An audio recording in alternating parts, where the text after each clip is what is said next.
السلام علیکم دوستو ساتھیوں، میں ہوں سمیع ابراہیم اور آپ دیکھ رہے ہیں سمیع ابراہیم یوٹیوب چینل۔ آج ہفتہ ہے 10 اکتوبر سن ہے 2020۔ ایک بڑی امپورٹنٹ آج سپیچ کی ہے army chief general Qamar Javed Bajwa نے کاکول اکیڈمی میں۔ پاسنگ آؤٹ پریڈ تھی ینگ کیڈٹس کی، جو اپنی ٹریننگ کمپلیٹ کر کے وہاں سے نکل رہے ہیں اور اب وہ باقاعدہ طور پر پاکستانی فوج میں اپنی پروفیشنل ذمہ داریاں ادا کریں گے۔ تو ان کی پاسنگ آؤٹ پر جو آج تقریر تھی، اس میں بڑا ایک اسٹرانگ میسج پاکستان کے army chief general Qamar Javed Bajwa کا، اس میں انہوں نے احاطہ کیا تمام معاملات کا، پاکستان کے اندر جو معاملات چل رہے ہیں ان پر بڑی کھل کر بات کی ہے، سرحدوں پر جو معاملات ہیں، دشمن کو بالکل للکارا ہے پورے انداز میں، اور کہا ہے کہ پاکستان اپنی حفاظت کے لیے تیار ہے اور پاکستان کی فوج، پاکستان کی عوام سب ایک ہیں، اور کسی کو بھی اتنی ہمت اور جرأت نہیں ہو سکتی کہ وہ پاکستان کی طرف میلی آنکھ اٹھا کر دیکھے۔ لیکن جو تقریر کا سب سے اہم حصہ ہے، آج جو انہوں نے ینگ کیڈٹس کے ساتھ جو گفتگو کی ہے اور ان کو جو ملک کے اندر جو چیلنجز ہیں اس وقت، ان کا ذکر کیا ہے، ہائیبرڈ وار کا ذکر کیا ہے، پروپیگنڈے کا ذکر کیا ہے، پاکستان کے آئین کے حوالے سے ذکر کیا، بالکل کلیئرٹی کے ساتھ کھل کر انہوں نے آج یہ بات کہی ہے کہ پاکستان کی فوج اپنے فرائض ادا کرتے وقت جو رہنما اصول ہیں ان کے، وہ صرف پاکستان کا آئین ہے، جو پاکستان کے آئین میں درج ہے اس کے مطابق وہ کام کرتے ہیں۔ اور کھل کر یہ بات کہی ہے جنرل قمر جاوید باجوہ نے کہ پاکستان کا آئین یہ کہتا ہے پاکستان کی فوج کو کہ جو منتخب حکومت ہے اس کی آپ نے ہر شعبے میں جہاں جہاں اس کو ضرورت ہو وہ آپ نے مدد کرنی ہے۔ جنرل قمر جاوید باجوہ نے اداروں کی جب گفتگو کی تو انہوں نے یہ بات بڑی کھل کر کہی کہ پاکستان کے ادارے صحیح سمت جا رہے ہیں، جیسے میں نے ابھی آپ سے کہا، ادارے مل کر پاکستان کی ترقی کے لیے کام کر رہے ہیں اور آئین کے مطابق سب ادارے کام کریں گے۔ اپنا جو رول تھا بالکل آئین کے تحت اس کی وضاحت کی، اور جیسے میں نے پہلے ابھی آپ کو بتایا کہ وہ یہ کہا جنرل قمر جاوید باجوہ نے کہ منتخب حکومت کی ہر شعبے میں جہاں جہاں اس کو ضرورت ہوگی ہم مدد کرتے رہیں گے۔ ینگ آفیسر سے جو گفتگو کی مزید انہوں نے، اس میں انہوں نے یہ کہا کہ آپ پاکستان کی فوج کا اور پاکستان کے عوام کا جو آپس میں رشتہ ہے وہ اتنا مضبوط رشتہ ہے، اور اس رشتے کی مضبوطی کو حاصل کرنے کے لیے پاکستان کی فوج نے قربانیاں دی ہیں، لازوال قربانیاں دی ہیں، سرحدوں پر قربانیاں دی ہیں، پاکستان کے اندر جو چیلنجز کبھی بھی آئے ان کا مقابلہ کرتے ہوئے قربانیاں دی ہیں، جس سے پاکستان کی جو عوام ہے وہ پاکستان کی فوج کے شانہ بشانہ ہوتی ہے۔ اور ینگ آفیسر سے یہ کہا جنرل قمر جاوید باجوہ نے کہ آپ جب بھی ملک کے پیچھے دیکھیں گے تو آپ کو پاکستانی قوم کی آنکھوں میں محبت نظر آئے گی، اور پاکستانی قوم کے دل بہت کشادہ ہیں، پاکستانی قوم بہت کھلے دل کی مالک ہے، اور وہ پاکستان کی فوج کو بہت محبت کی نگاہ سے ان کی قربانیوں کو دیکھتی ہے۔ کبھی پاکستان کی فوج نے قوم کو مایوس نہیں کیا، اور نہ ہی قوم نے کبھی بھی افواج پاکستان کے کردار پر کوئی شک کیا ہے، اور نہ ان کے کردار کے حوالے سے کبھی بھی عوام نے کوئی انگلی اٹھائی ہے۔ انہوں نے یہ بھی کہا کہ بہت سارے جو ممالک ہیں جب ان کو چیلنجز آتے ہیں، چاہے وہ معاشی چیلنجز ہوں، چاہے وہ کوئی ملٹری کے چیلنج ہوں، بہت ساری قومیں بکھر گئی ہیں، لیکن پاکستان ایک ایسا ملک ہے کہ بہت زیادہ ہمیں چیلنجز کا سامنا کرنا پڑا۔ کبھی وہ دہشت گردی کی صورت میں آیا، کبھی وہ اقتصادی معاملات میں خرابی کی صورت میں آیا، لیکن ہم نے دہشت گردی کا بھی خاتمہ کیا، دہشت گردوں کو شکست دی، اور پھر پاکستانی حکومت کے شانہ بشانہ جو پاکستان کی اقتصادی ترقی ہے اس میں بھی پاکستان کی معیشت کو ٹریک پر لانے کے لیے بھی پاکستان کی فوج نے بڑا کردار ادا کیا۔ تو جو اصل چیلنج ہے وہ چیلنج صرف کامیابی حاصل کرنا نہیں ہے، بلکہ اس کامیابی کو سسٹین کرنا ہے۔ تو اس کے لیے بہت ہی محنت سے کام کرنا پڑے گا، اور بڑی ایمانداری سے کام کرنا پڑے گا۔ اور آپ کی ینگ آفیسر سے انہوں نے کہا کہ آپ کی جو ٹریننگ یہاں پر کی گئی ہے وہ انہی تمام چیلنجز کو سامنے رکھ کر اس کی ٹریننگ کی گئی ہے۔ پھر جو بہت ہی امپورٹنٹ بات انہوں نے کہی. اس کا میرا خیال ہے، میں یہ سمجھتا ہوں کہ اگر ہم چاہیں، انہوں نے نام تو نہیں لیا کسی کا جنرل قمر جاوید باجوہ نے، لیکن اگر ہم چاہیں تو موجودہ جو صورتحال ہے اس کا ہم اس کانٹیکسٹ میں یہ بات کر سکتے ہیں. آرمی چیف نے کہا کہ جو موجودہ حالات ہیں اس میں اتحاد کی ضرورت ہے، اس میں پوری قوم کو مل کر جو اس وقت جو چیلنجز ہیں ان کا سامنا ہمیں کرنا چاہیے. اس وقت اپوزیشن ایک تحریک چلانے کی کوشش کر رہی ہے. 16 اکتوبر کو ایک جلسہ ہے. پھر پاکستان ڈیموکریٹک موومنٹ نے یہ کہا ہے، آج بلاول بھٹو صاحب نے تقریر کرتے ہوئے یہ کہا کہ یہ تو الائنس اس لیے بنا ہے کہ ہم نے حکومت کو گرانا ہے، جبکہ نواز شریف صاحب یہ کہہ رہے ہیں کہ یہ الائنس ہم نے اس لیے بنایا ہے کہ پاکستانی فوج کا جو سیاست میں کردار ہے اس کو ہم نے مختصر کرنا ہے، اس کو ہم نے محدود کرنا ہے، اور یہ جو فوج ہے اس کو ہم نے بیرکس میں بھیجنا ہے. تو ان حالات میں جنرل قمر جاوید باجوہ نے یہ بات کہی کہ جو منتخب سیاسی حکومت ہے پاکستان کے آئین کی روشنی میں ہر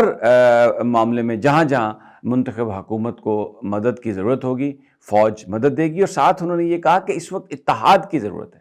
یعنی یہ جو ڈویژن ہے، یہ جو ایک اختلاف کی سی صورتحال بنی ہوئی ہے، اور یہ جو میں نہ مانوں کی کہانی ہے جو ہم یہ اس وقت دیکھ رہے ہیں، اور الیکشن کے نتائج نہ ماننا جیسے اپوزیشن کہہ رہی ہے، فوج کو پالیٹکس میں ڈریگ کر رہی ہے اپوزیشن، اور وہ سلیکٹڈ وزیر اعظم کہہ رہی ہے. تو جنرل قمر جاوید باجوہ نے قوم سے یہ کہا ہے کہ ہمیں اتحاد کی ضرورت ہے. جو چیلنجز ہیں اس وقت سرحدوں پر یا پاکستان کے اندر، اس پر ہمیں اتحاد کی ضرورت ہے. پھر انہوں نے اس پروپیگنڈے کا بھی، یعنی انہوں نے انڈائریکٹلی، انہوں نے نام نہیں لیا کہ یہ پروپیگنڈا کون کر رہا ہے، لیکن ہائیبرڈ وار جو ہم ہمیشہ میں کہتا ہوں 5th جنریشن وارفیئر، جس میں کیا ہے کہ آپ اپنی ہی قوم کو اپنے اداروں سے بدزن کرنے کی کوشش کرتے ہیں، اپنی ہی قوم کو اپنے اداروں کے خلاف اکسانے کی کوشش کرتے ہیں، جیسا کہ ابھی ہو رہا ہے. آپ نواز شریف صاحب کی تقریر سنیں، مریم نواز صاحبہ کی تقریر سنیں،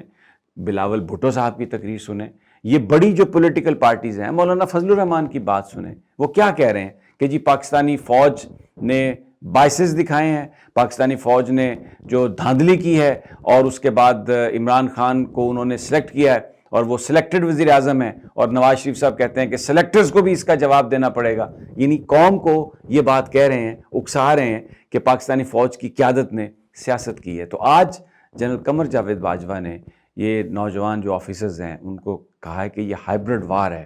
اس کا دور ہے. تو پروپیگنڈے پر آپ نے کوئی کان نہیں دھرنے. آپ نے جس کام اور جس مقصد کے لیے آپ کو ٹریننگ دی گئی ہے، آپ کو تیار کیا گیا ہے، اور وہ یہ ہے کہ آپ نے اس ملک کی خدمت کرنی ہے، اور اس کے لیے جان بھی دینا پڑے تو آپ نے جان دینی ہے، اور پاکستان کے ساتھ، پاکستانی عوام کے ساتھ جو محبت اور اعتماد کا رشتہ ہے وہ قائم رکھنا ہے، اور اس کے لیے خون کی قربانی بھی دینا پڑے تو وہ دینی ہے. لیکن ساتھ انہوں نے یہ بھی کہا کہ جو تنقید ہوتی ہے اس کو آپ دیکھنے کی ضرور کوشش کریں. ہو سکتا ہے کہ وہ کوئی بہت محبت میں آ کے تنقید کر رہا ہو سکتا ہے کہ وہ اپنے تئیں جو بندہ بات کر رہا ہے وہ سوچ کے یہ بات کر رہا ہو کہ وہ صحیح بات کر رہا ہے. تو اس بات کی بھی بڑی اشد ضرورت ہے کہ اگر آپ پر کوئی تنقید کی جائے تو اس کا پورا جائزہ لے کہ کہیں آپ کے کردار میں کوئی پرابلم تو نہیں ہے، اور اس کو ایڈریس کرنے کی کوشش کریں. لیکن اس بات کو ذہن میں رکھیں کہ جو پروپیگنڈا ہے، جو ہائیبرڈ وارفیئر ہے، اس وقت اس کا دور ہے، اور ان حوالوں سے آپ کو بالکل باخبر رہنے کی ضرورت ہے، کانوں کو کھلا رکھنے کی ضرورت ہے. اور پھر انہوں نے کہا کہ یہ جو تنقید کی جاتی ہے اس کا مقصد یہ ہے کہ ہم صحیح سمت جا رہے ہیں. یہ جو پروپیگنڈا کیا جاتا ہے، یہ جو ایک لحاظ سے اعتراض کیا جاتا ہے، تو کیونکہ ہم پاکستان کی بات کر رہے ہیں، کیونکہ ہم پاکستان کے عوام کی بات کر رہے ہیں، تو اس کا مطلب یہ ہے کہ یہ بہت ساری تکلیف ہے. یعنی اس کی جو انٹرپریٹیشن جو مجھے سمجھ میں آ رہی ہے کہ اس کی بہت زیادہ تکلیف ہے. تو یہ جو تنقید ہے یہ بنیادی طور پر اس بات کی علامت ہے کہ پاکستان کی فوج صحیح سمت میں جا رہی ہے. ہمیں کسی اور سے نہیں لینا دینا، ہمیں کسی سیاست سے نہیں لینا دینا. آئین پاکستان کے تحت جو بھی پاکستانی فوج کی رسپانسبلٹی ہے، پاکستان کی فوج اس کو پورا کرے گی. اور ینگ آفیسر سے انہوں نے خاص طور پر یہ بات کہی ہے کہ آپ پروپیگنڈے پر آپ نے کان نہیں دھرنا، اور جو آپ کے ذمے جو کام ہے پاکستان کی عوام کی خدمت کا، اس کام کو آپ نے سر انجام دینا ہے. اور قوم سے کہا ہے کہ آپ اپنی صفوں میں اتحاد پیدا کریں. میں اگر اس کا انالیسس کروں، جو مجھے سمجھ میں آئی جنرل قمر جاوید باجوہ کی تقریر، اس میں انہوں نے جو نام نہیں لیا، انہوں نے اپوزیشن کا نام لیے بغیر انہوں نے اس وقت جو پاکستان کی فوج پر مڈ سلنگنگ کی جا رہی ہے اس کا انہوں نے جواب دیا۔ انہوں نے یہ کہا ہے کہ ہم حکومت کے ساتھ کھڑے ہیں، پاکستان کا آئین ہمیں یہ کہتا ہے کہ منتخب حکومت کی آپ مدد کریں، چاہے وہ زلزلہ ہو، چاہے وہ فلڈز ہوں، ابھی جیسے انہوں نے ذکر کیا جیسے یہ ٹڈی دل نے حملہ کیا، پھر اس کے بعد کرونا وائرس کا جو معاملہ ہوا، اس میں جس طرح سے پاکستان کی فوج نے آ کر فرنٹ لائن پر قوم کی خدمت کی ہے۔ کرونا کووڈ دیکھیں پوری دنیا میں کلنگ ہو رہی ہے، پوری دنیا میں لوگ جو ہیں وہ اس کا نشانہ بن رہے ہیں، لیکن یہاں پر جو این ڈی ایم اے بنایا گیا، پاکستان کی فوج اس میں آئی اور بالکل ایمرجنسی بنیادوں پر وہ سب کچھ کیا گیا، تو اس میں جو کردار ہے پاکستان کی فوج کا، پھر ٹڈی دل کو جس طرح سے ختم کیا، وہ اتنی بڑی تعداد میں آیا اور اس نے دوسرے کئی ممالک میں بڑا نقصان پہنچایا، لیکن پاکستان کی فوج نے ہنگامی بنیادوں پر اس سارے مسئلے کو اٹھایا، سپریز کیے اور پورا بندوبست کیا کسانوں کے ساتھ کھڑے ہو کر، تو پاکستان کی معیشت کو ایک بڑے نقصان سے بچایا۔ تو وہ جو جہاں جہاں بھی مدد ہوگی وہ مدد کرتے رہیں گے۔ دوسرے لفظوں میں ان کا یہ کہنا تھا کہ ہمیں کوئی پروپیگنڈے کا ہمیں کوئی فرق نہیں پڑتا، ہم نے قانون اور آئین کے تحت کام کرنا۔ اور دوسرا انہوں نے بتایا کہ سمت صحیح ہے، ادارے مل کر کام کر رہے ہیں اور ہم اپنا جو کام ہے وہ کرتے رہیں گے۔ اور ینگ آفیسر سے یہ میں اس لیے ری ایمفسائز کر رہا ہوں، بار بار یہ بات کر رہا ہوں کہ انہوں نے یہ کہا کہ پروپیگنڈے سے نہیں گھبرانا، اپنا کام آپ نے کرنا ہے اور قانون اور آئین کے مطابق آپ نے کرنا ہے، اور جو محبت اور اعتماد کا رشتہ پاکستانی قوم کے ساتھ ہے اس کو آپ نے قائم رکھنا ہے، اور یہی اس کا قائم رکھنا وہ بڑا اہم ہے اور اس کے لیے بہت محنت کرنا پڑتی ہے۔ دشمنوں کو انہوں نے للکار کر کہا کہ کوئی پاکستان کی طرف میلی آنکھ اٹھا کر نہیں دیکھ سکتا، پاکستان اپنے دفاع کے لیے مکمل طور پر تیار ہے۔ تو آج کی جو تقریر ہے جنرل قمر جاوید باجوہ کی، بالکل پاکستان کی سول اور ملٹری قیادت ایک پیج پہ ہے اور اعتماد اور اتحاد کی بات کر رہے ہیں، مل کر پاکستان کے چیلنجز کا مقابلہ کرنے کی بات کر رہے ہیں، اور سب سے مقدم جو چیز ہے وہ پاکستان کا آئین ہے۔ یعنی یہ پاکستان کی فوج کہہ رہی ہے کہ ہم اب آئین کے مطابق جو ان کا کردار ہے اس پر وہ کام کرتے رہیں گے۔ اگلی ویڈیو تک اجازت دیجیے، اللہ نگہبان۔